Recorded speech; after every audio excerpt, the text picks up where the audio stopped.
Good morning, everybody, and thank you for joining us for this virtual dialogue. My name is Juan Cruz Monticelli, and I direct the Sustainable Energy Program at the Organization of American States.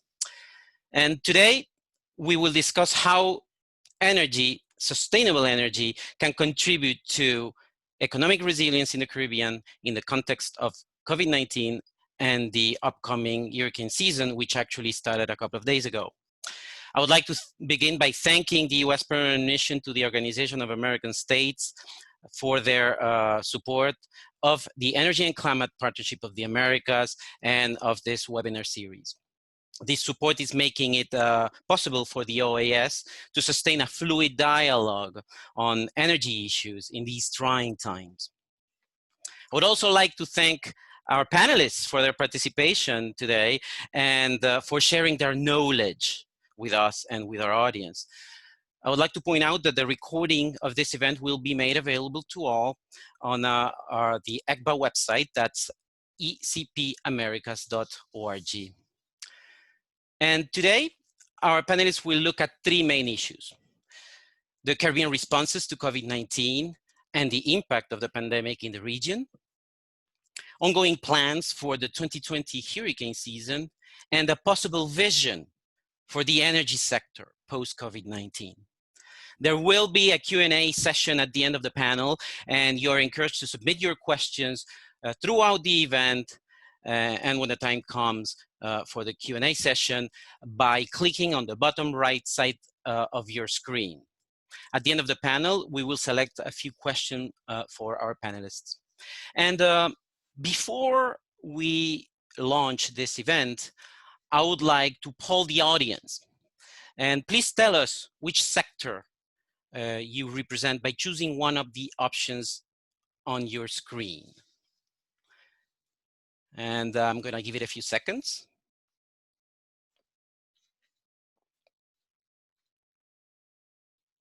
A few more seconds.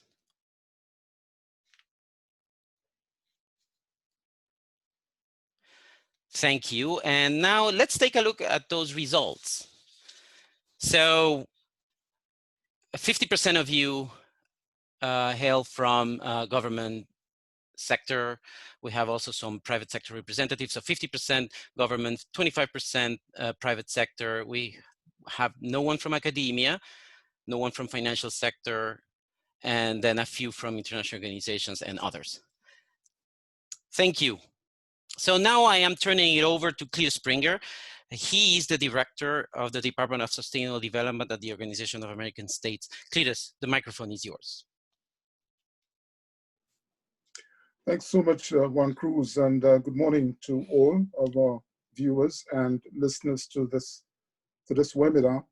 I'd like to add my own words of welcome to our panelists, and also my thanks to the Permanent Mission of the United States to the Organization of American States for sustaining the ECPA program, the Energy and Climate Partnership Program of the Americas, over these past 11, 12 years.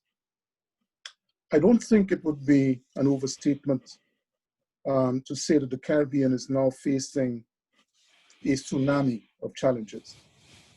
We have faced external shocks in the past. We have faced shocks like hurricanes and terrorism and the outcomes of terrorism. We have faced global financial crises. But we're now faced with a complex set of circumstances, the likes of which we've never seen before. And when I say we, I speak as a Caribbean citizen myself. As the way I see it, the very survival of the region is under severe threat. And what we do today and in the coming weeks and months will determine our survival into the future. For me, it's excruciatingly painful when I observe that the pandemic hit the region just at the point as the region was about to emerge from the cumulative effects of the 2008 financial crisis and the spate of extreme weather events that we've had over the past decade. But in a matter of weeks, all of the projections for positive GDP growth rates have disappeared. we were looking at 3% GDP growth rates, and now we are looking at between 5% and 7% declines in GDP growth rates for 2020. All of that in a matter of weeks. We're also dealing with a sharp increase in unemployment, as well as precipitous declines in government revenue and foreign exchange reserves. It is in this context that this webinar is being set. And the additional context for us is that the tourism sector, which is the main employment generator, is the main generator of foreign exchange, is the main generator of national income for our governments, has taken the hardest hit from the pandemic. We have seen job losses. We have seen the closure of ancillary businesses. The agricultural sector, which supplied the tourism industry, the local agricultural sector, has been impacted severely. Government social safety nets have been impacted. And all of that is putting pressure on electric utilities. It's impacting the cash flow, it's impacting the bottom line, it's impacting the ability to maintain the equipment, because and they have a situation now where as the revenues fall, they must continue to provide the services that they normally provide to the region. Unfortunately, the global projections for return to a business as usual scenario is extremely bleak. And the OECD is projecting a 45% decline in tourism arrivals in 2020. And they're saying that it could rise to 70% if recovery is delayed beyond September 2020. So in the short to medium term, the recovery in the Caribbean will be anemic in the context of tourism. And the anticipation is that many of our visitors will prefer staycations as opposed to international travel. A very interesting thing has happened over the past week. In the OES, we've received requests for assistance from many hotel operators in the Caribbean who have asked for our support in helping them to build their long-term resilience to the pandemic by helping them to reduce their operational costs in the area of energy. And they're looking for assistance in capitalizing renewable energy technologies, as well as in accelerating energy efficiency in their plants. And that is a positive sign. It's something that we have been promoting for some time. And it's good that we, although the circumstances are not the best, that we are getting that kind of interest from the sector as they seek to reduce their operational costs and become more competitive in a post-COVID environment. So that's the background as I see it, the challenges as I see it. As we go into the webinar, I'll be listening very carefully to the insights from our panelists in terms of how they think the power sector can build its long-term resilience to these compounding disasters that we have, how they see the region can emerge from the current challenges from a base of depleted balance sheets. Is there a role, for example, for risk insurance pooling among the sector's resilience strategies? These are just some of the issues that I'll be looking forward to as policy impulses and things that we can take away as we look to design projects and other interventions to help the region. So thanks a lot, Juan Cruz, for setting this up, and thanks again, panelists, for joining us for this webinar. Thank you, Cletus, and thank you for those remarks. Yes, compounding disasters, that seems to be the order of business. So now I would like to turn it over to our panel, and I'd like to, but before I do, I would like to ask the audience to react to some statements that we have prepared for this event. So the first statement is the following: the pandemic will cause a fundamental change in Caribbean disaster risk planning. You can strongly agree, disagree, or strongly disagree with the statement. And we're going to give you a few seconds to react to the statement.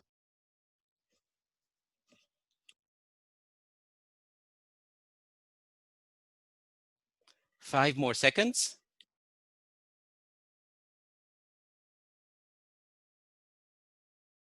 Now, let's take a look at the results. So 44% strongly agree with this contention that pandemic will cause fundamental change in Caribbean disaster risk planning. 49% agree. And then we have also 10% of people who disagree. And now I would like to move on to the second statement, which is the following. The renewable energy sector has a critical role to play in the Caribbean's economic recovery. And we are going to give you a few seconds to react to the statement.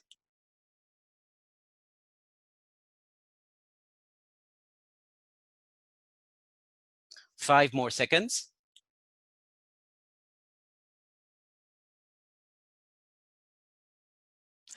Thank you. So let's see what our audience thinks. So 50% strongly agree, 48% agree, and 3% disagree. That's interesting. Thank you. Now, I would like to turn it over to our speakers.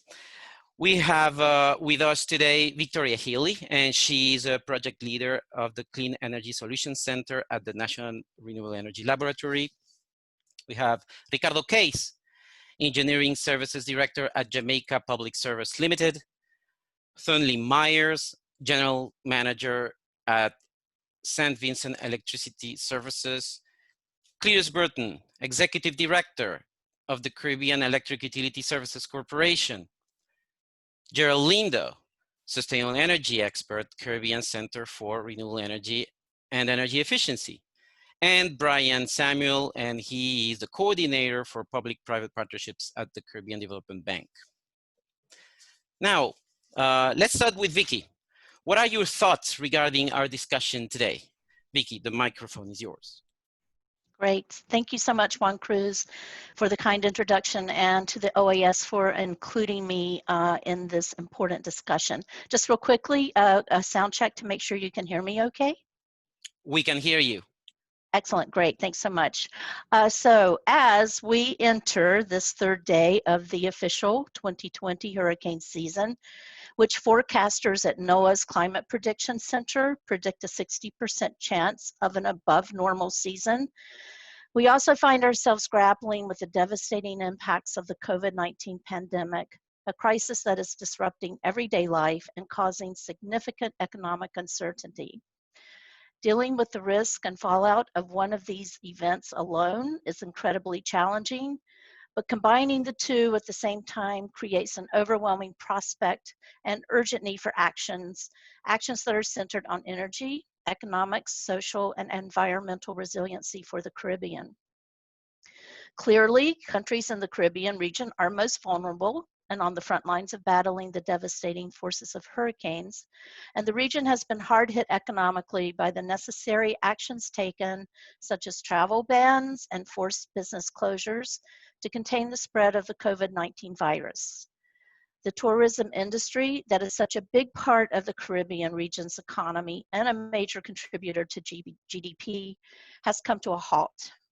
Micro, small, and medium enterprises, which contribute more than 50% of the gross domestic product, are especially hard hit, and a region that is already challenged with fiscal constraints is now faced with the necessity to appropriate funds to help sustain businesses and households in this time of great economic hardship. So through my work at NREL, I have recently been updating island energy snapshots, which highlight the energy landscape of islands in the Caribbean. And these snapshots are funded by the U.S. Department of Energy's Energy Transition Initiative. I have learned there is so much great work underway and planned in countries throughout the Caribbean region to transition toward a green economy and to energy security.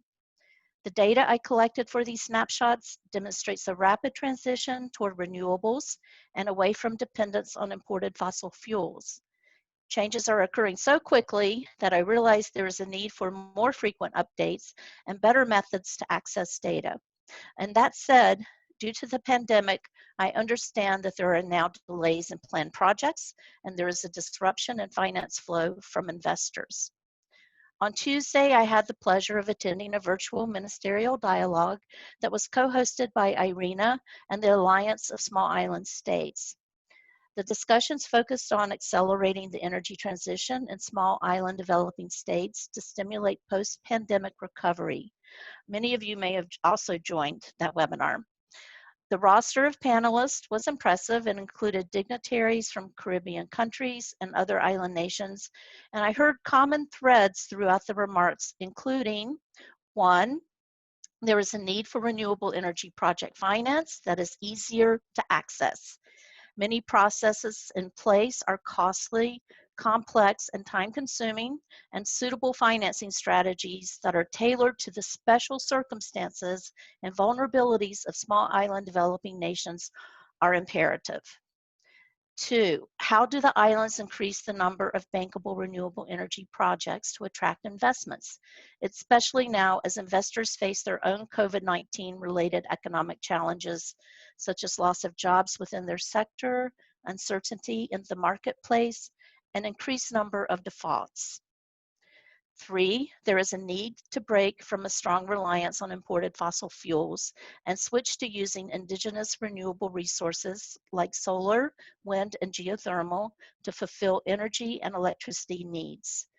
This need is particularly important in the context of the Caribbean, as we have seen disruption in supply chains and continued volatility and fluctuations in oil prices. And four, renewables can help island nations with socioeconomic recovery by providing a secure energy supply that not only provides power, but serves as a source for productive use of energy, such as healthcare, agriculture, and other welfare-related activities. There also are significant opportunities for job creation and workforce development centered on the uptake of renewable energy technologies. So we realize many of the problems, and now we must seek solutions. A recently released policy brief commissioned by the World Future Council offers some policy solutions.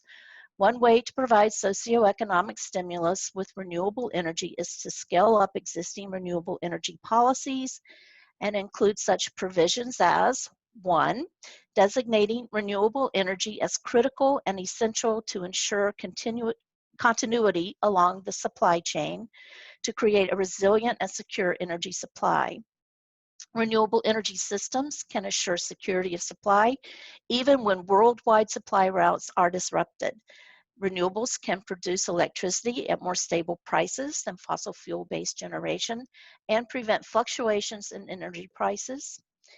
Energy importing countries, like most of the Caribbean, can avoid costly imports of fossil fuels, which can, in turn, have positive effects on national trade balances. Two, increasing renewable energy targets for electricity and meeting increasing cooling demand with renewables. It is noteworthy that some island nations have already made provisional commitments to achieving 100% renewable energy by 2030 in their nationally determined contributions, or NDCs. The ambition is commendable, but we should think of the goal in terms of establishing aggressive targets that are achievable and to plan for disruptions that can be dealt by extreme weather and events like we are experiencing today with COVID-19. Three, establishing targets for e-mobility based on green electricity. Four, investing in infrastructure improvements such as implementing smart grid technologies, improving grid capacity to enable increasing shares of variable renewables, and e-mobility charging infrastructure. Also consider including energy storage options such as battery energy storage systems that result in improving resilience and reliability of power supply. And five, de-risking of renewable energy policies. The main barrier to more renewable energy investments is not a lack of investment capital, but rather a lack of bankable projects. The insecurity resulting from the ongoing pandemic is influencing risk appetite of financial institutions. High shares of capital expenditure, or CAPEX, are always a basic condition for any investor to engage in the energy sector. Therefore, including additional or new de-risking provisions into renewable energy policy frameworks is more important now than ever. So realizing that Caribbean island nations already face fiscal constraints, some policy actions may not be possible to implement without help from technical assistance providers, development banks and donor organizations, and certainly strong public-private partnerships are imperative.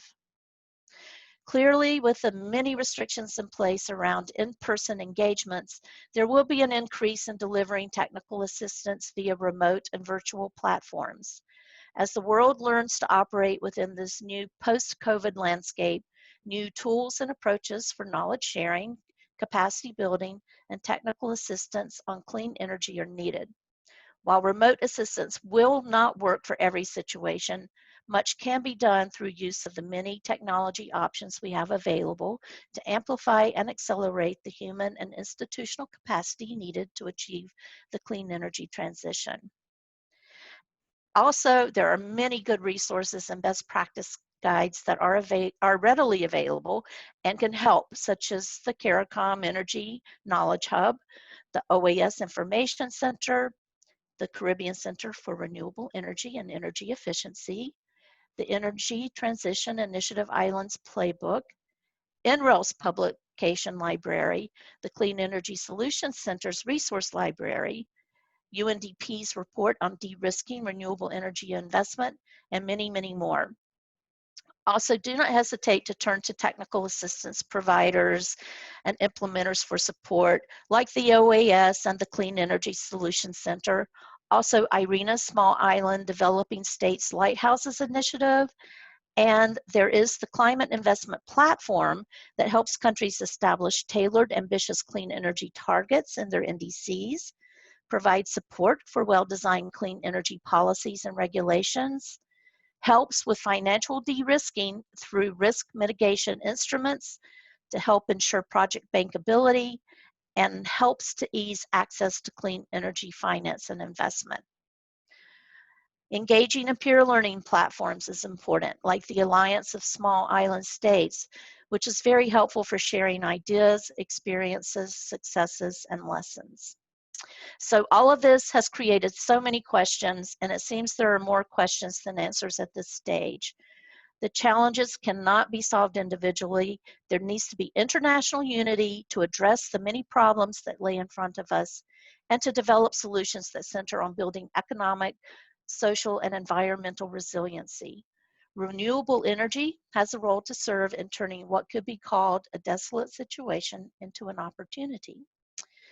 And that concludes my remarks. I look forward to hearing the perspectives of the other panelists and from Ambassador Challenger. Juan Cruz, back to you. Thank you, Vicky. And yes, I remind the audience they can submit their questions at any time so that they come onto the Q&A queue, and we'll take a few questions at the end. Now, I would like to turn it over to Thornley from VINLEC to get his perspective. Thornley, the microphone is yours.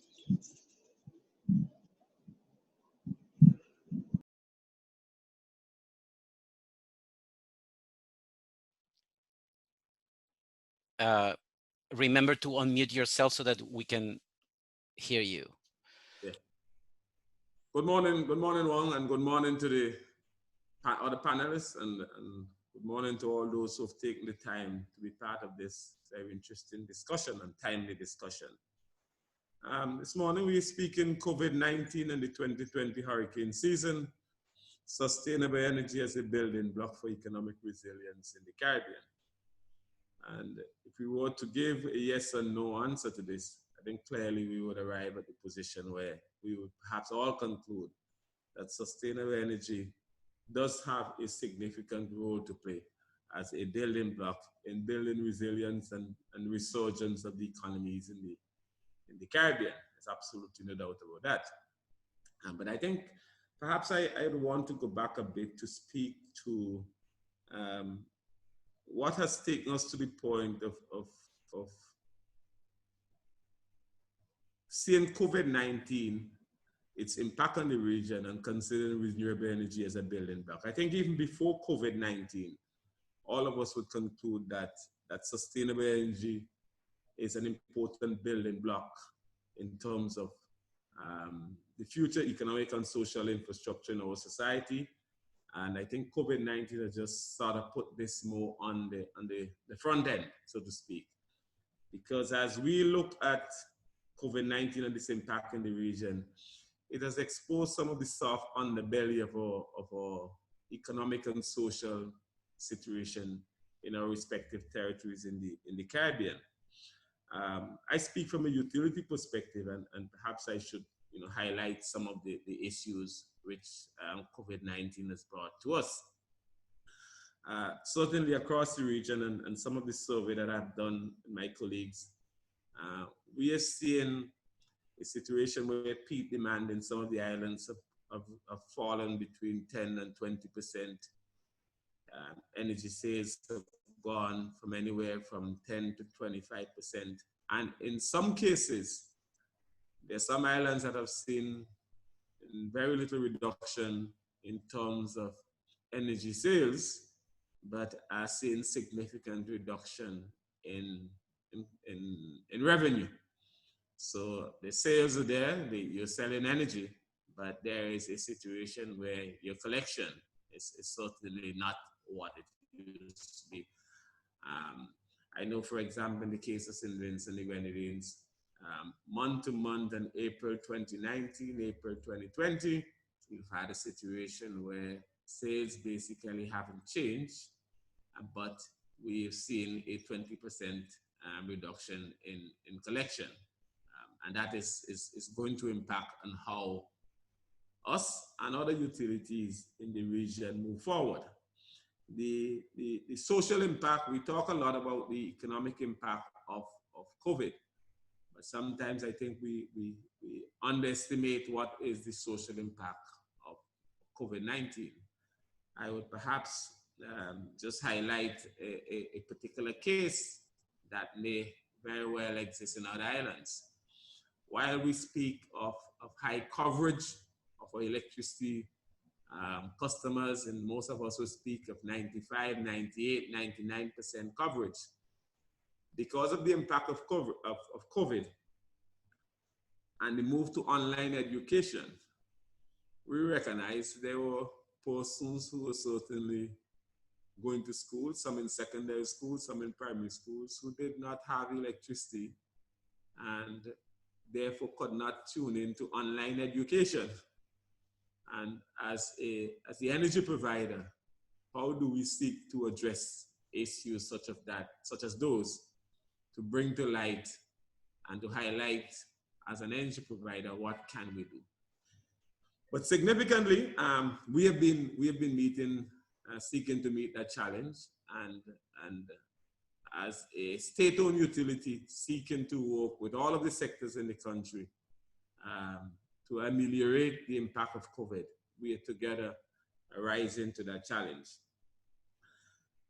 But the impact on the energy sector going forward is going to be significant. As I said before, we have a situation where sales are decreasing, revenues are decreasing, and how could we combine that to be more resilient going forward in the midst of an impending hurricane season?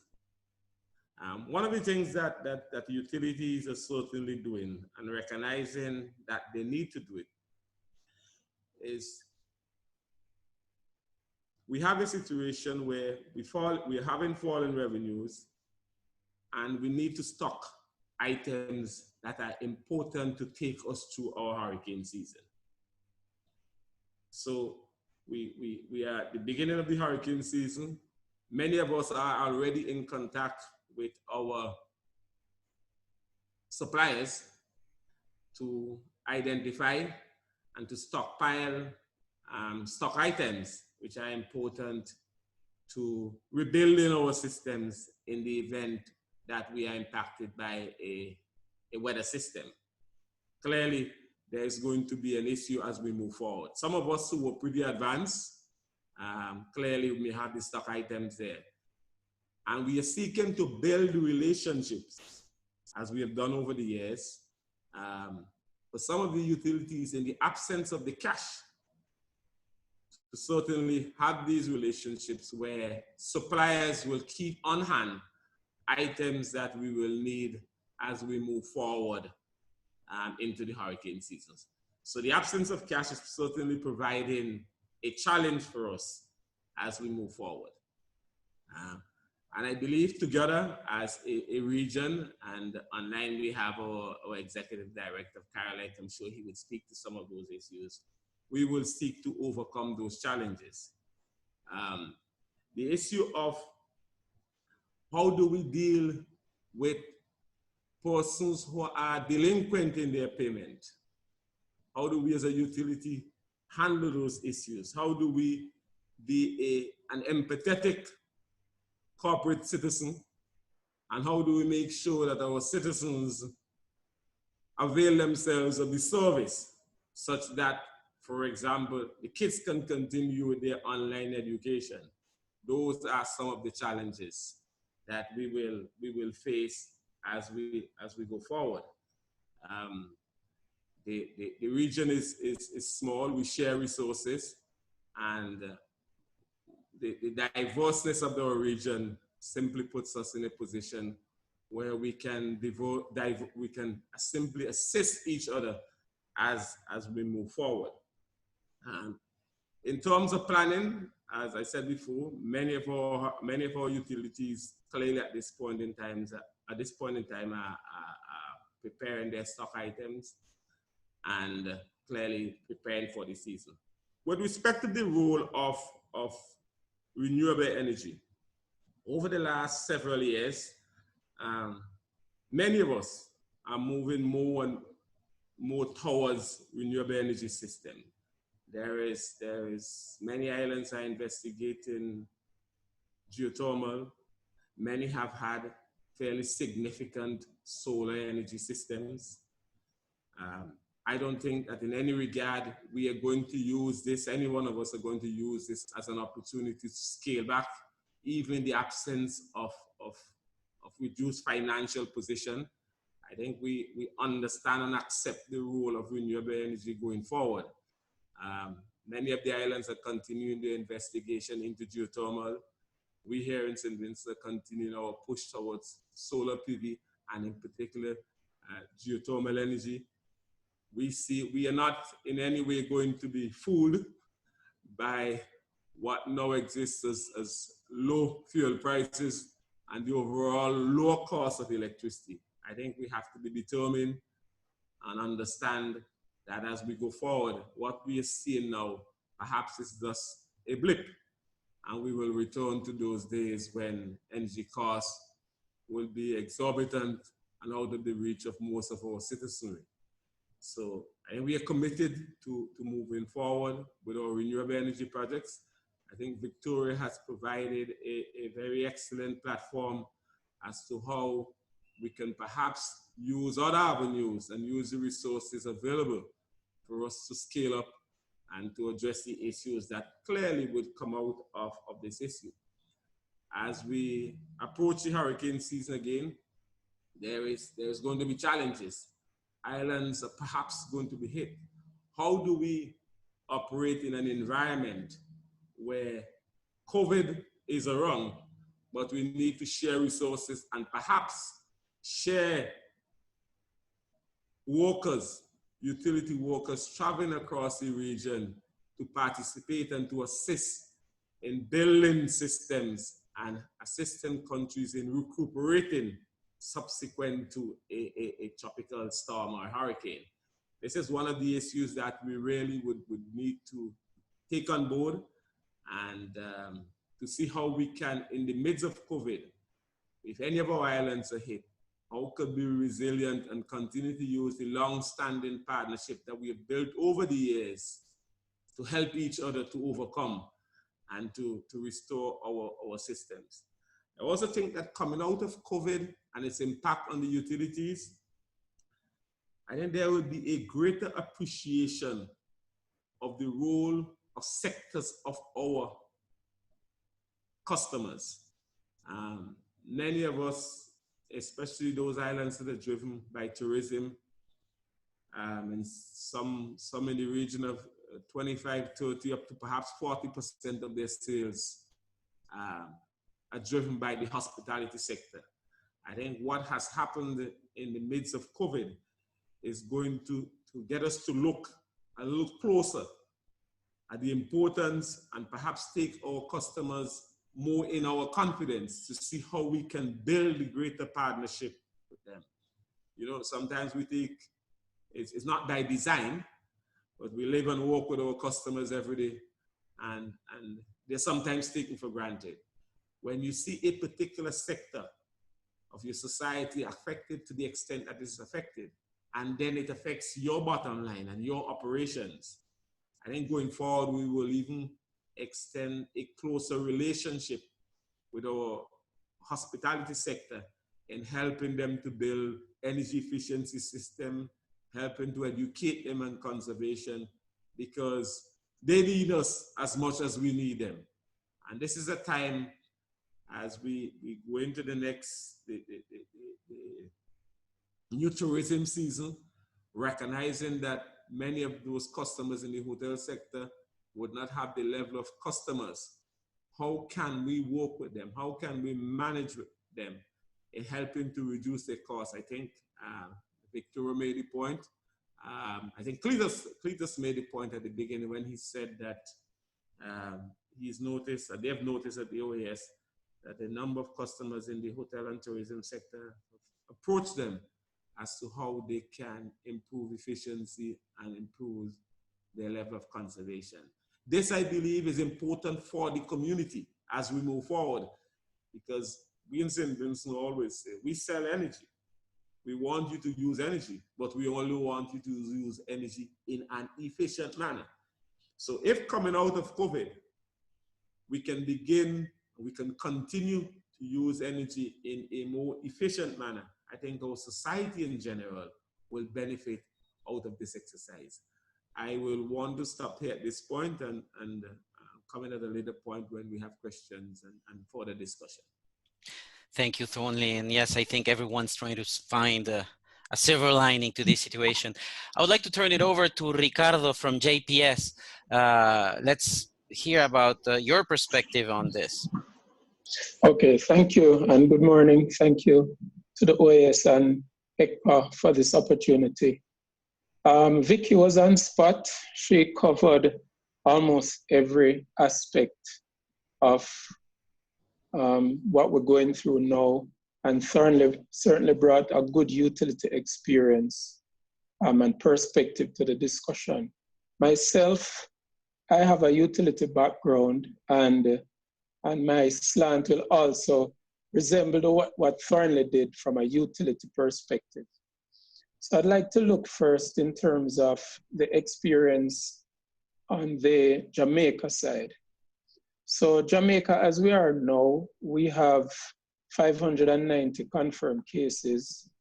Our recovery rate is increasing, where our recovery rate is now at 60%, which is good for us, right? And it represents some sound management that the government of Jamaica has done to maintain and control this.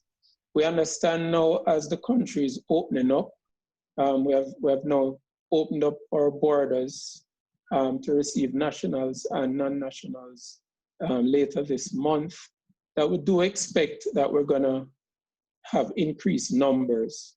We haven't approached community spread yet, but that is a factor into everything that we're doing now, and certainly into our operations.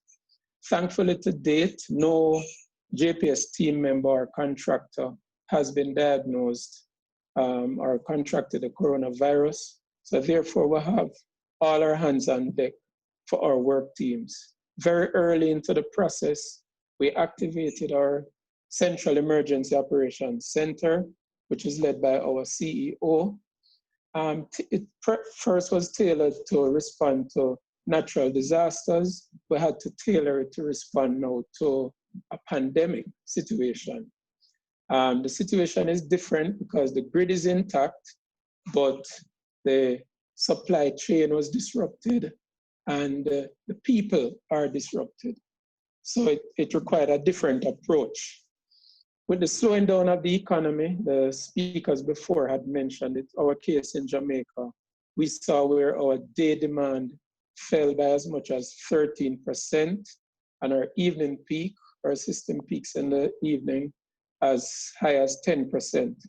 There has been some recovery as people have shifted to working from home, school from home, where the residential demand has actually picked up, and the overall demand now is within about 4% of the pre-COVID levels. With that said, with the unemployment uncertainties due to layoffs, anxieties in the workplace, collections have slowed down, and I think Thornley mentioned this as well.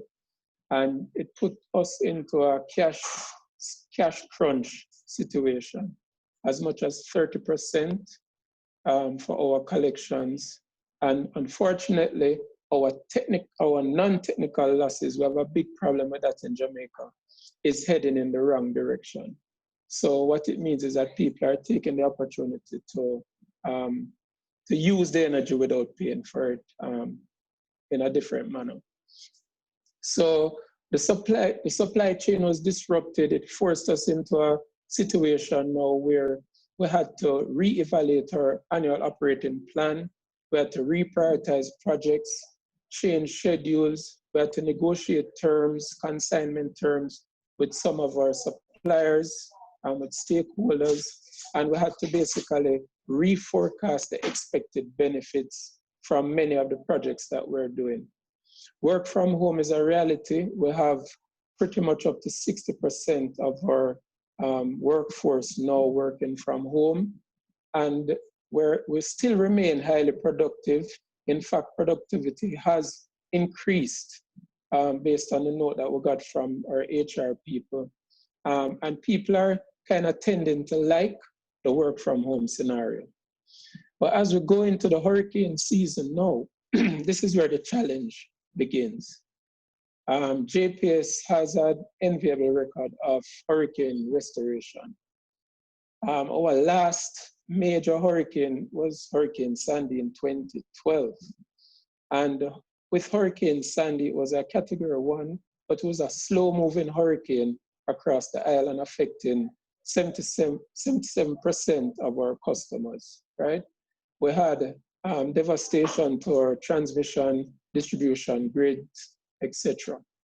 Within 7 days of receiving the all clear, we were able to restore 95% of our customer base. And that type of performance is what our customers have grown accustomed to based on how we're organized to work. So we have, with these high expectations, our customers are expecting us to perform at that level. COVID, however, will present a challenge to our restoration times, our restoration organization, and just how we perform work. So very early, we're going to have to communicate these new expectations to the customers so that we can take some of the pressure off the work that we have to do to restore the grid during a hurricane. But of course, our preparation started from pre-COVID, and basically now we're recalibrating it to impose some of the physical distancing measures that we need to do to restore the grid, how we work. So in the past, we would have had persons maybe joined together in a large conference room. Now we're gonna have to distribute those same working teams into different spaces and have the software do the collaboration that we need for the grid restoration itself. So we continue to do our facilities checks, our EOC self-readiness checks, our black starting of our generators. All of that has been going on, our SCADA, telecoms, IT, transportation and logistics. And one of the features that we do at JPS is that we carry out simulations. And these simulations are sequential steps of how do we restore the grid. And this is using the various software, using the various procedures that we have to basically assume that we have received a devastating blow and all of the measures that we need to take to restore the grid. So we basically have 3 main simulations for the year. We have one for the western side of the island, one for the eastern side of the island, and then we have an all-island simulation. And these simulations have targets with them. The targets include restoring a certain number of customers, certain category of customers, critical lines, critical substations, basically to get the grid functional within a limited time frame. And it is basically ranked, scored, and we assess our performance based on that. Increasingly, we have been doing very well in terms of our simulations. And our next simulations are now scheduled for next week, 2 next week, and then the All Island the week after that, right?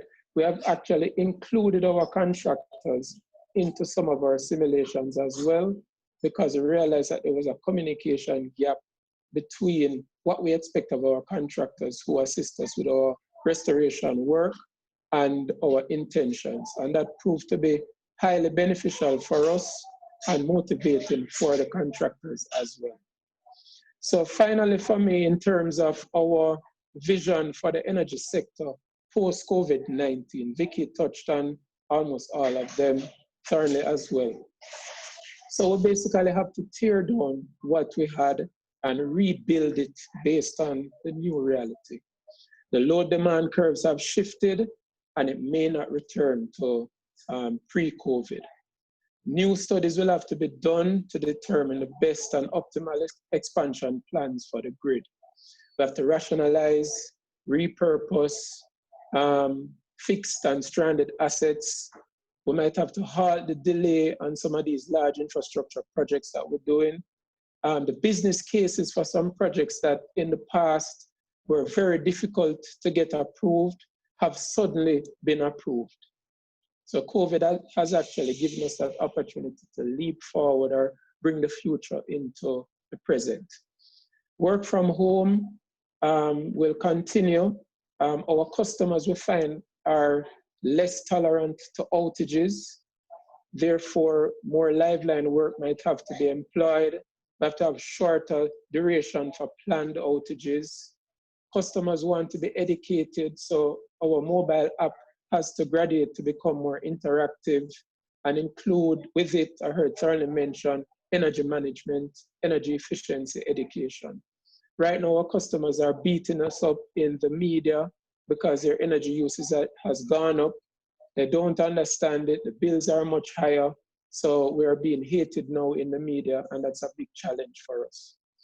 I think there will be increased pressure for lower and flexible rates for energy as customers have high residential consumption, right? And because of this perception of the lower oil prices, there will be increased pressure on these take-or-pay LNG arrangements and the energy transition that LNG provides.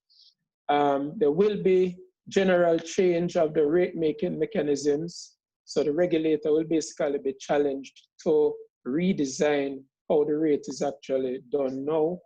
There'll be increased focus, I believe, on renewable energy, grid scale, and domestic rooftop PV for increased resilience and in response to climate change. Increased use of battery energy storage systems to manage the increased penetration that's going to come up from it, right? Increased focus on smart technologies, which include behind-the-meter grid management systems. Some of those business cases have suddenly been approved, just looking at it. Smart technologies are some of the hardest business cases to get approved, but we have leapfrogged right into that. The pace of digitization of the electric grid to reduce the touch points, particularly for maintenance, remote diagnostics, tools that we can use for remote diagnostics are going to be increased. There will be an increased shift to DERs and microgrids. I see where fewer transmission lines will be built. We may run into having some grid, in the short term, grid stability issues. I do believe that we're going to have more online collaboration and consultation. We do a lot of work with overseas partners as distance traveling becomes something that will be limited in the future. So more online collaboration, more use of these tools. Vicky spoke about them. Working from home, new hires. So HR now will be hiring people who they basically will be working from home, not necessarily coming to our office. So new contracts will change. We will build on the efficiencies gained from the experience. So I don't see us going back to pre-COVID situations, right? And finally, I think we're gonna have more resilient people. And that's where I would like to stop. I think more questions will come in the latter part. Thank you, Juan. Thank you, Ricardo. And now I would like to turn it over to Cletus from CARILEC, and maybe you can give us a more regional perspective on these issues. Cletus, the microphone is yours. Thank you, Juan, and good morning to all. And thank you to the OAS and ECPA for providing us this opportunity to take part in these discussions. Special good morning to the attendees and my fellow panelists. Good morning, all. Just a brief overview of CARILEC. CARILEC is the Regional Association of Electric Energy Solution Providers. We have been operating in the Caribbean region, Central and South America for 30 plus years now. Last year, we celebrated our 30th anniversary. And also in 2018, it should be noted that CARILEC embarked on a major strategic repositioning. And whereas for the initial 30 years of existence, CARILEC was and is still the Association for All Electric Utilities in the region, we are also now, as we say, broadened the tent, and we are now an association for electric energy solution providers. And what that meant in a tangible way is that we have expanded our governance and membership structure to formally recognize the operation of IPPs into our membership. So we now have a distinct category for independent power producers, and also the bylaws of the association have been adjusted to include in the board of directors a position for representing independent power producers. So this, among other things, represented a significant strategic repositioning of the organization to be more all-embracing, recognizing the key players in the sector that would bring us to the energy mix and reality that we all seek. Mr. Myers, who's also representing VINLEC, a founding member of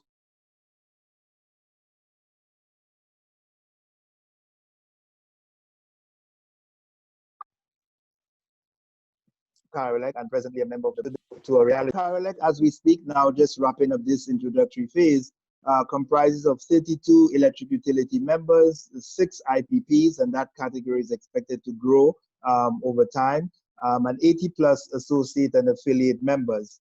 It's also important to point out, as I make these introductory remarks, that the membership of CARILEC is made up of 60% of the electric utilities are actually government and public sector owned. And I think that's an important point to note, because often we have this false narrative in terms of how we move forward with building greater resilience and diversifying the energy mix, as if it were a battle of sorts between public and private sector, between government interests and private sector interests. And the reality for CARILEC is that that is not quite the case, because, as I said, 60% of the electric utilities who are members of CARILEC are actually government owned. So it's certainly not a case as we move towards advancing the transition in the energy mix of public versus private sector, but rather we are trying to take a collaborative, consultative approach. And I think Valerie, as our previous colleague,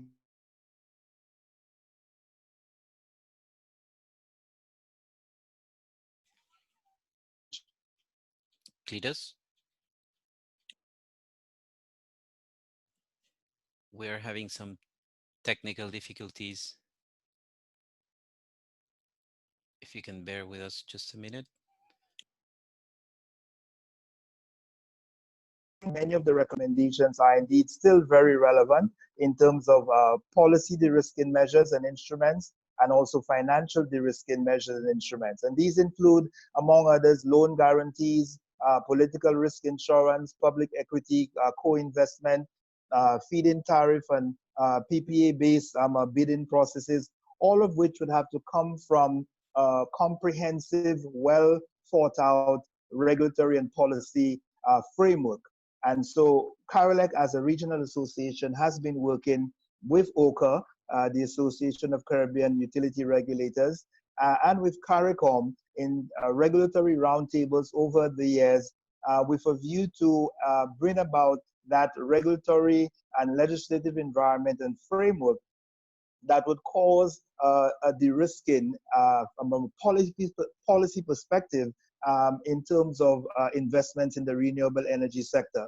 And if I may speak now to the issue of resilience in a COVID era, CARILEC has been adopting really a collaborative approach. And again, Mr. Myers made reference to this in terms of partnerships with the tourism sector, for example. In a disaster response environment, we have been establishing collaboration with Canto because we believe that resilience has to be cross-sectoral. Really and truly, for the economy to and the society to recover and to be more resilient, it cannot be a narrow sectoral approach.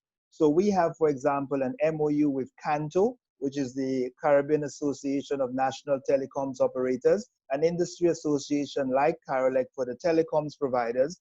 We also have discussions with CAWASA, which is the water sector equivalent of CARILEC. And we have been having discussions and formalizing a response protocol for the hurricane sector that would take cognizance of the public health requirements of COVID. So next week, for example, we have a major consultation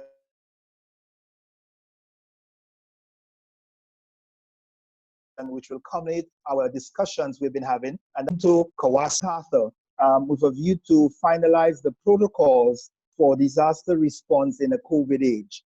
Because obviously it can't be business as usual when CARILEC deploys or coordinates the deployment of linesmen to assist in the disaster restoration.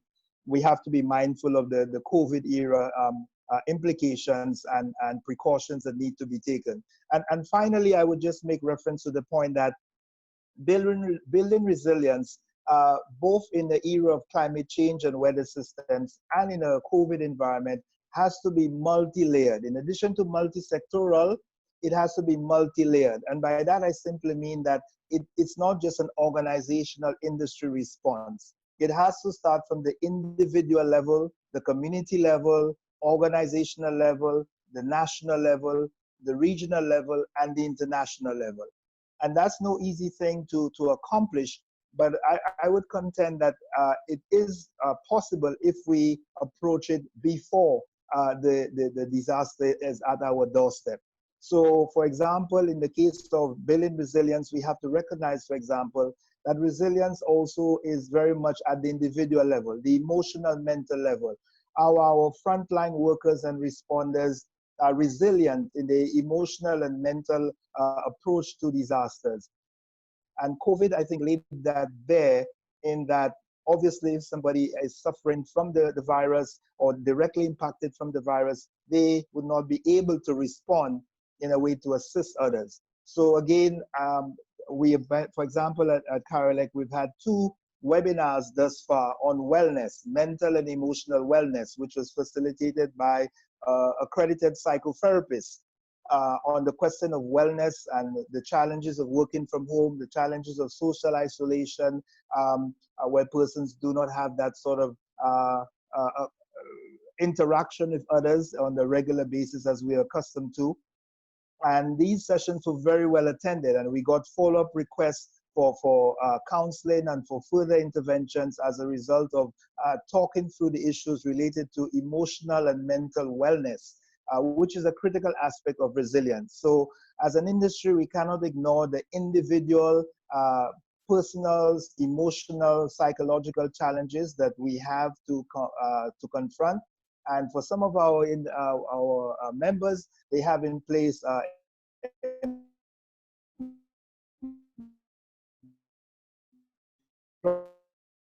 employee assistance persons would have but now, and allow for the other panelists to make their contribution and hopefully be re-engaged for any questions that we may have later down in the session. Thank you. Thank you, Cletus. And yes, you're absolutely right. Your comment about multi-layered approach. We need all hands on deck here. I would like to turn it over to Gerald from CCREEE.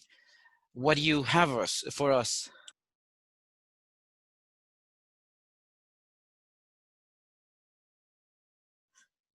Remember to unmute yourself. Sorry, I forgot that I have two unmute buttons here to make sure I don't talk out of turn. Thank you, Juan, Cruz, and welcome everybody. Really glad to be able to speak with you all. I'm really glad as well that a lot of the previous speakers, I'm hearing a lot of unity and a lot of the same elements, I think, across all of our perspectives. I think we are of one mind on many things. So I'll try not to repeat, but I'll certainly rhyme. I think the way I think about some of the questions that you have prompted us to think about, the experience of the COVID impact and the responses, the plans for the hurricane season and the vision for the energy sector, I tend to concentrate in the first and the last one, the experiences and the vision. Plans for the 2020 hurricane season aren't necessarily CCREEE's thing. We have operational entities such as SEDEMA with whom we collaborate on those sort of things, and we have a good collaboration there. But I think we do have a lot to say about the experiences as well as the vision for the energy sector. I tend to think of it along 4 lines or 4 axes, which are conveniently alliterative. People, policy, planning, and project preparation. I think a lot of speakers before me have touched on the people aspect. This particular crisis that we're facing is unique because of the people focus, of the way it impacts people. The vision of the CCREEE is to transform the energy landscape into a climate resilient, sustainable, and affordable sector across all our CARICOM countries with a focus on improving the lives of our people. And one thing this crisis has taught us is that the vulnerability of our people translates into vulnerability for all of us.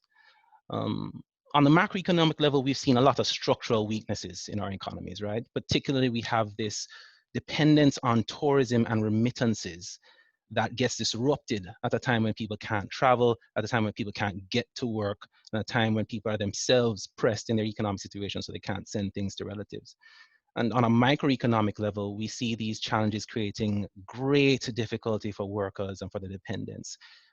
People end up having to make some very difficult choices to survive, and that threatens our social systems in a lot of ways. The provision of many essential services, for example, done by essential workers, it requires citizens to put themselves and put others into harm's way sometimes, sometimes for very low pay as well. There are a lot of marginalized citizens, for instance, who have to hustle for their subsistence daily, whether they're out on the road selling or whether they're trying to sell something to a tourist. And this COVID situation has really disrupted that and put some strain on the social fabric. And therefore, we have to think about how, whether in the energy sector or more generally, we can empower citizens along several ways so they can mitigate these risks and build long-term resilience. Because as was said, resilience really lies in people. I think a lot of it has to do with internet connectivity and digital literacy. And I was very pleased to hear Cletus mention Canto, because it is the ability to work from home that's allowing people in Ricardo's company to stay productive and even increase their productivity. That is not available to every citizen. And so we have to think about how, whether as an energy sector or more holistically as servants of the people, we can increase the access to these technologies. We also need to think about how we can transition people in the effect that certain sectors never recover. And so we have to think about job creation, retraining, and workforce development, which Vicky had mentioned, in order to keep people with the ability to earn. Let's turn to policy for a second, because it's one thing to talk about these things, but it's another to say how we can actually move forward. And just like how we heard a lot of commonality in the previous speakers, there is, I think, an emerging consensus about how we can best go about building resilience and recovering the economies. We are mindful as well that while resilience is important in the long term, what may be occupying citizens' minds at this time and policymakers' minds at this time is how we can get economic recovery. And so anything that we do has to center economic recovery as a part of policy. I mentioned there's an emergent consensus. There was recently a paper coming out of Oxford that surveyed a number of officials across G20 countries to try and figure out what they thought were the best policies that could help with economic recovery while also building long-term resilience. And they came up with things that I think we would find familiar and intuitively sensible.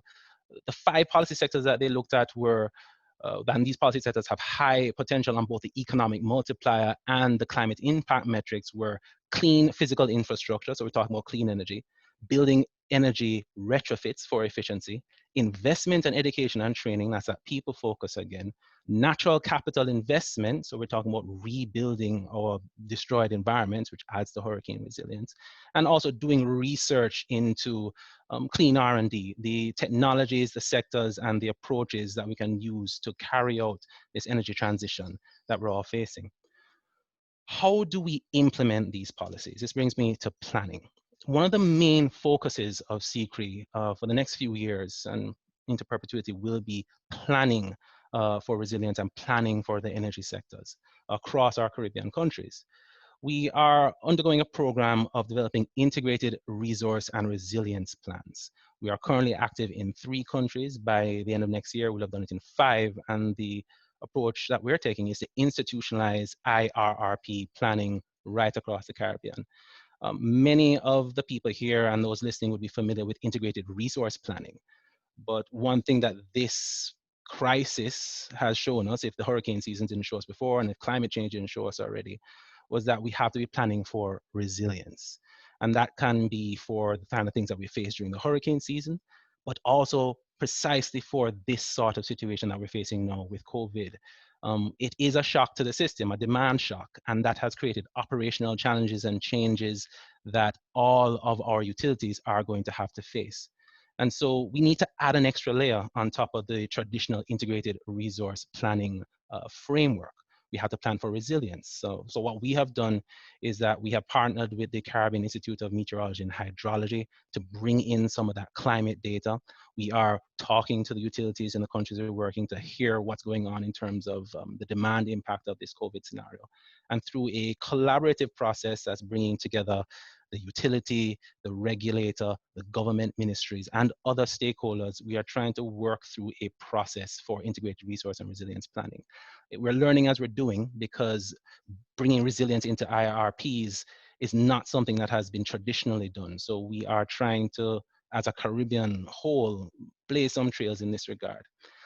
We think that coming out of this process, we will have programs of investment regularly identified, which would capture a lot of things that Ricardo mentioned in terms of bringing in new smart technology, in terms of microgrids, in terms of electrifying hinterland and rural and peri-urban areas who don't have power and who therefore will be left out of this digitalization that needs to happen if we're going to be empowering our people. All of these things are considered within the IRP planning framework.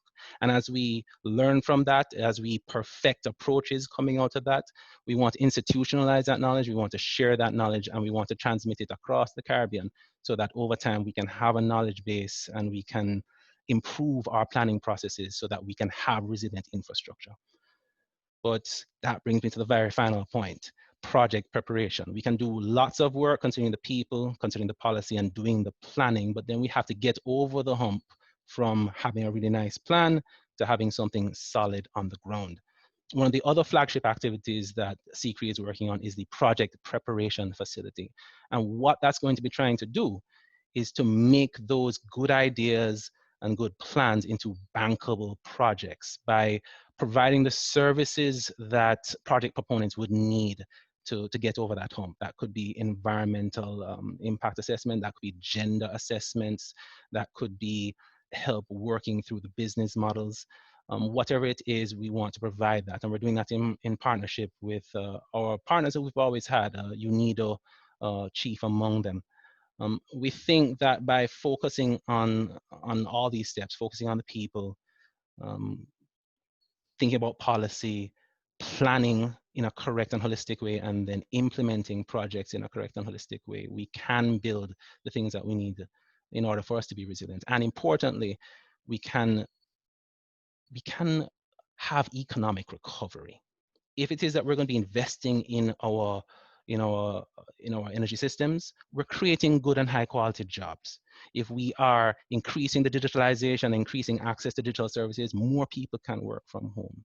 If it is that we are increasing the share of renewable energy and we are improving our efficiency, then a lot of the really expensive importation of fuel that we are currently undergoing can be foregone, and we can get some macroeconomic sustainability. I think all of these things, which I think all of us are agreeing to, are what we need to build resilience in the long term. And CCREEE is glad to work with everybody in the space to make that happen. Thank you. And thank you, Gerald. I like that approach. I think it's very clear. People, policy, planning, project. So that's the 4 Ps. And now we're going to move on to the 3 Ps, public-private partnerships. And I'd like to give the microphone to Brian from the Caribbean Development Bank. Brian. Thank you very much. Good morning, everybody. One of the problems with being the 5th or 6th speaker is that everybody else has said it all. And, I absolutely agree with what all of the previous speakers have said. Just want to see if I can bring a different aspect to some of these things. Thank you very much to OAS and ECPA for facilitating this webinar. And let me just get right into it. This is going to be a long and deep recession. And I don't think that any of us are doing any favors by trying to sugarcoat this. We've got to face the facts. This is going to be on the scale of the Great Recession that was even before my time, of the 30s. This is not going away anytime soon. The Caribbean's extreme fragility has been exposed in the most brutal manner. If people can't fly, we can't eat. And it's as simple as that. That is how much we are dependent on the international world, on the world of tourism, and on the world of trade. The world is not getting back to normal anytime soon. Travel is going to become like it was 40 years ago. Much more expensive, but also more comfortable. Who do you think is going to pay for that empty seat next to you on the plane? You will, we all will. There's going to be long lines at the airports. There's going to be long lines arriving, long lines departing. Social distancing doesn't work in aviation. So if it's going to work, it's going to become a lot more expensive. So also travel insurance is another factor. People of my age, before they go on holiday, everybody has to get their travel insurance. Those costs are going to rise considerably. So that's not going to come back anytime soon. And we would be fooling ourselves to think that there's going to be this great big rebound of tourism next year. It's not. It's going to take a while. Cruise ships, well, that model is mortally wounded. I don't see cruise ships rebounding back anytime soon after this. So basically, the mass market model that the Caribbean has been so dependent on for so long has proven in the face of COVID to be mortally flawed.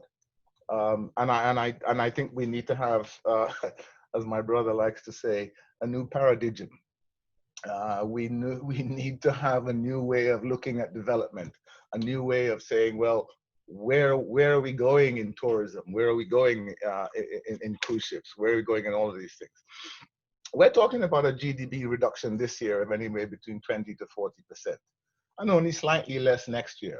When is it? What does this mean for infrastructure projects? Both the ones which are existing now and the ones which are currently being planned. Well, basically, everything has to be reset.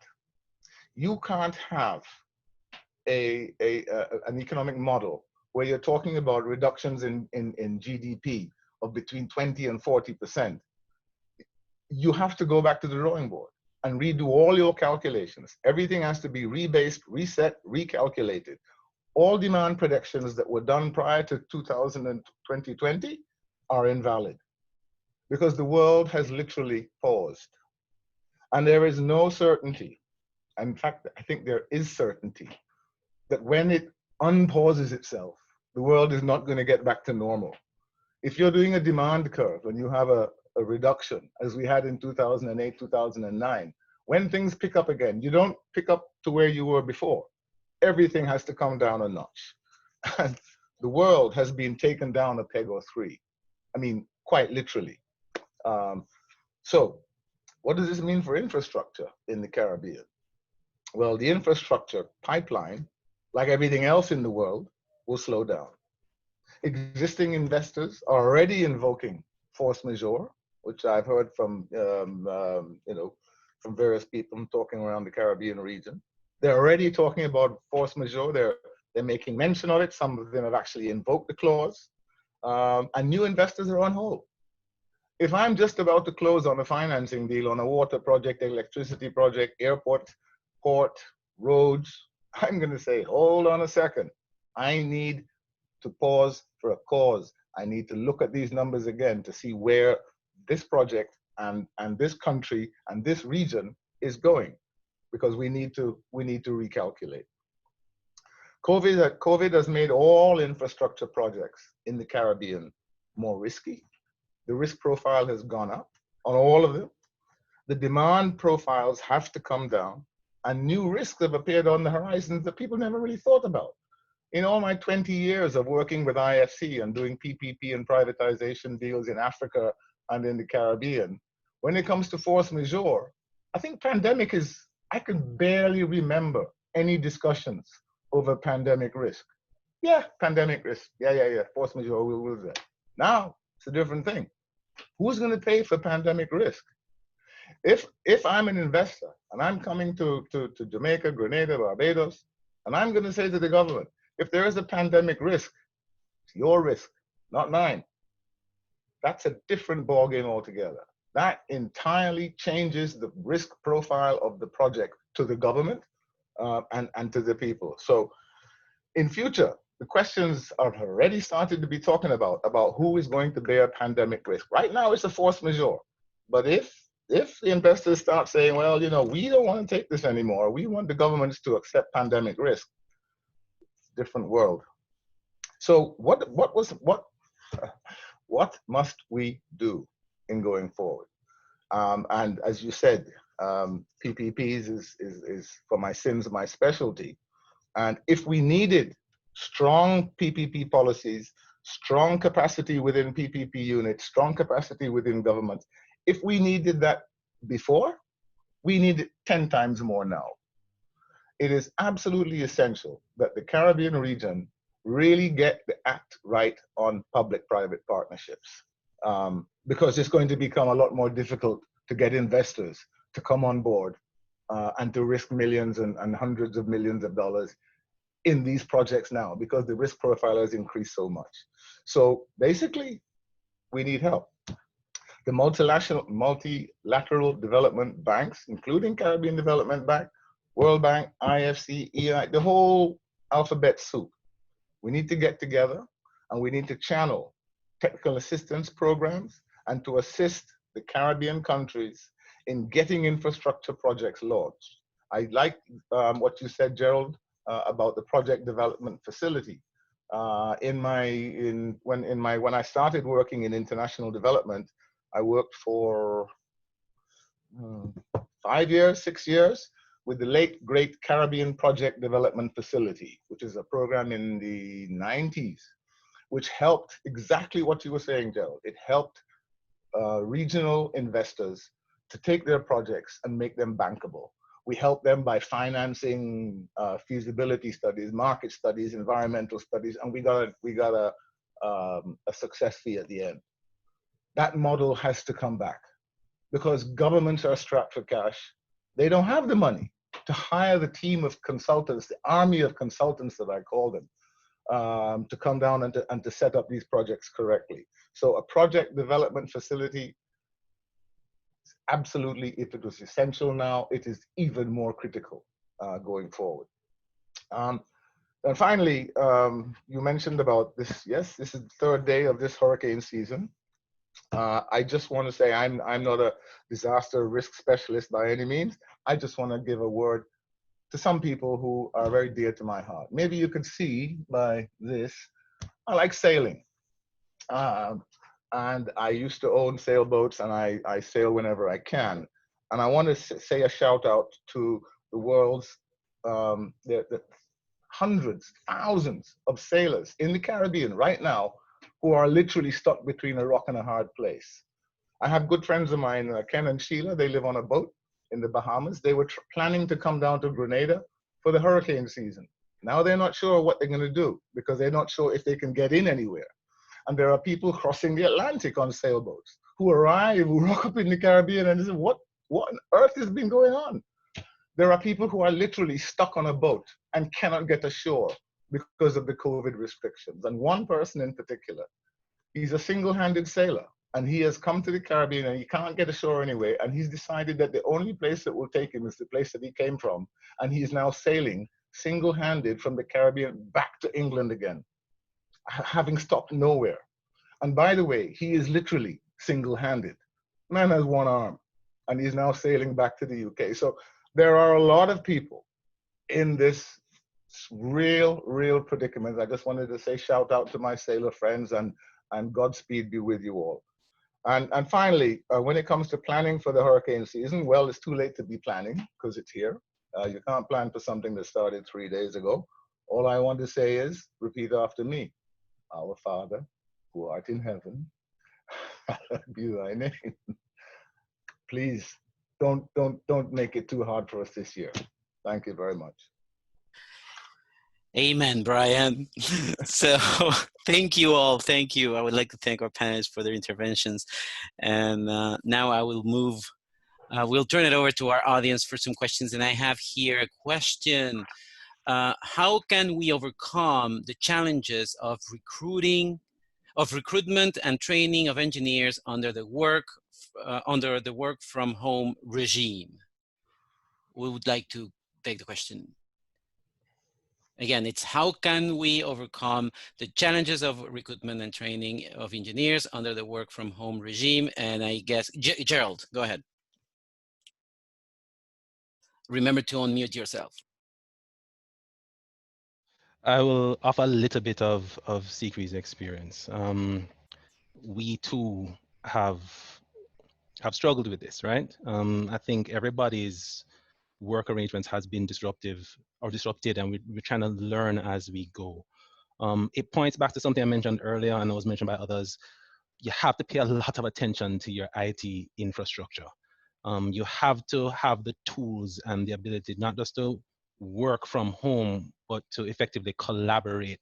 So a lot of the, I mean, obviously when you're social distancing, you can't interact with people in the same way. And yet you need to be able to have that transmission of information. You need to have that team unity. And that can only be fostered if you have really, really strong, reliable, and multifunctional IT services. That also connects to the quality of the IT infrastructure, right? If you have calls dropping, if you have internet quality going in and out, that's a problem that can just slow up your productivity altogether. So the focus is IT for us. IT, thank you. Next question. And I guess this one is for Brian. Who can lead efforts to create a project development facility for the Caribbean? And I'd like to add my own question to this. How can the OAS and ECBA help? I'd be glad to do whatever it takes that's been to lead this charge. The CDB has been actively involved with the World Bank and with IDB in doing programs for our borrowing member countries. We did have the Caribbean Help Desk where we had some consultancy available, but this tends to be very pitchy-patchy, you know. For 2 years you get something, and then next 2 years you don't get anything. So it's a little bit ad hoc. What we need is an institution that will stand on its own 2 feet and be funded by a range of donors. CDB would be absolutely happy to take a leading role in this. And as I said, we had the need before. The need is even more crucial now. Thank you. Next question. How are the impacts of the pandemic translating into concrete hurricane disaster preparedness? Anyone? I could do part of that. So for us, the physical distancing measures is one of the most critical areas for how we internally organize to respond with our teams to the event. We have persons who work within the office doing the coordinations, coordinating the work plans for the field teams who are actually doing the physical work. So it's a whole lot of coordination. Adding now the physical distancing requirements to the whole landscape changes things somewhat. And that's one of the reasons why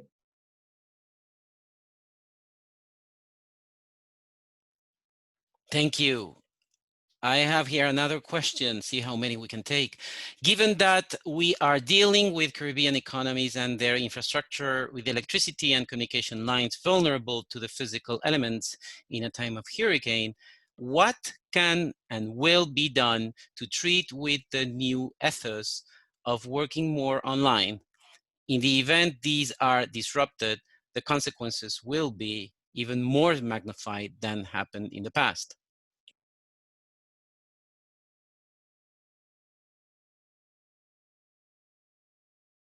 So the question would be, what can and will be done to treat with the new ethos of working more online?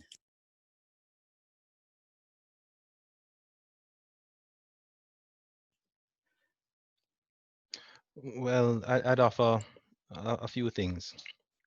One, again, strengthening, hardening IT services and getting people digitally literate. That's one of the most important things. Two, on a more infrastructural level, we have to use the opportunity before us to rebuild our systems, whether that will be grid or telecommunication systems, to be robust to disruption. I think telecoms may be in a slightly better place than electricity infrastructure at this time in terms of cellular networks. Cellular networks tend to do very well over the last couple of hurricanes that I've seen. A lot of the cell towers have their energy supply on site, and so they can they can ride through many sorts of disruptions.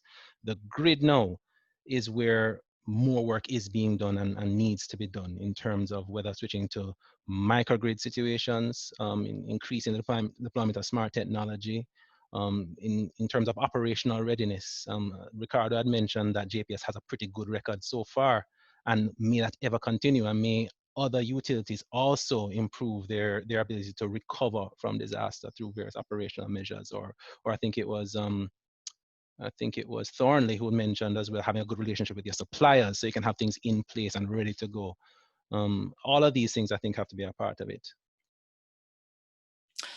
Thank you, Gerald. And I guess we're almost out of time, but let's take maybe one last question. I have here something, it's quite short and easy to, well, I don't know if it's easy to answer, but let's see.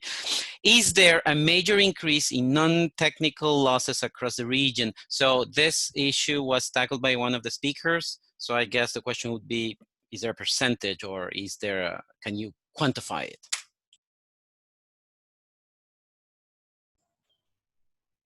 Yeah, hello. For us, okay, go ahead, Thornley.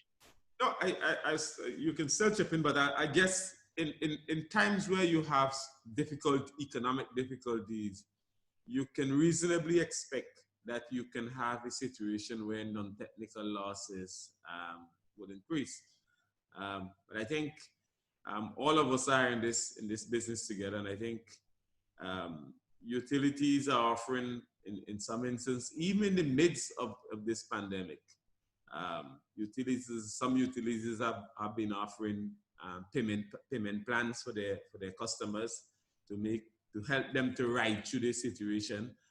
And I also think the fact that most of us are essentially fuel-based, fuel-fired, have fuel-fired generating facilities, the reduction in the cost of fuel that we've seen within the recent month or two would have essentially helped in alleviating the burden.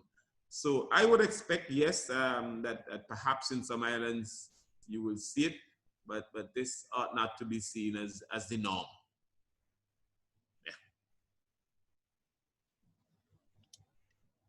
Yeah. Ricardo, did you want to add something?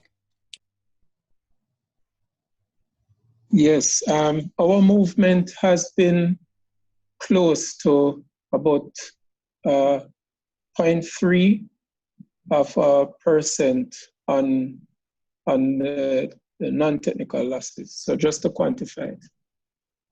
Thank you. Thank you. I guess that's useful to know, to get a sense of what these technical losses mean.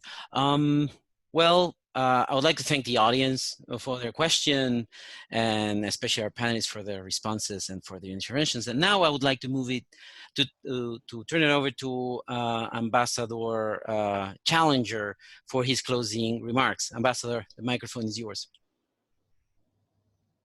Thank you, Juan Cruz, and thank you to all the panelists. Thank you to my colleagues at OAS-ECPA for this, I think, a very useful past hour and a half. You know, I was just overwhelmed. I tried to take notes and highlight important points, Juan Cruz and colleagues, but I was overwhelmed. I mean, the discussion was so rich, the input was so rich that I got lost. A few points that did come out to me, of course, was the really severe impact that COVID has had on utilities. Yeah, and I think that was adequately covered by particularly the utility participants. I think that to follow up on my colleague Brian, who has a really lovely name, Brian, that you know, the return post-COVID will not be returned to where we were before. We simply, it's not going to happen. And we therefore have to adopt new paradigm, new ways of thinking.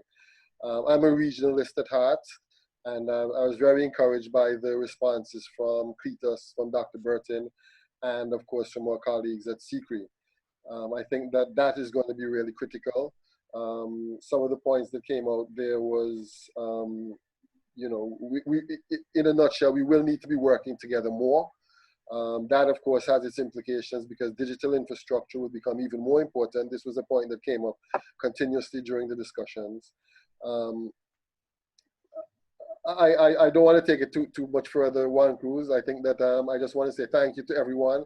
I think it was a really useful initiative by OAS-ECPA. And I hope it's the start of continuing collaboration amongst us all. Thank you very much. And thank you, Ambassador. And we also expect and hope to be able to continue supporting the Caribbean, especially in these trying times. Once again, I would like to thank the panel for their participation in today's discussions. The recording of this event will be made available soon on the ECPA and OAS websites. At the end of the webinar, you will receive an invitation to participate in a survey. Please be sure to send us your responses so that we can use your feedback to select the content of future events. We have reached the end of our meeting. Thank you very much for your participation and have a great day. Thank you. Bye-bye. Thank you. Have a good day. Thank you. Thank you so much. Good job, panelists. Everybody. Stay safe. Stay safe. Yep. Thank you, Juan Cruz. Thank you, everybody else. Thank you, listeners. Bye-bye. Thanks, panelists. Bye-bye.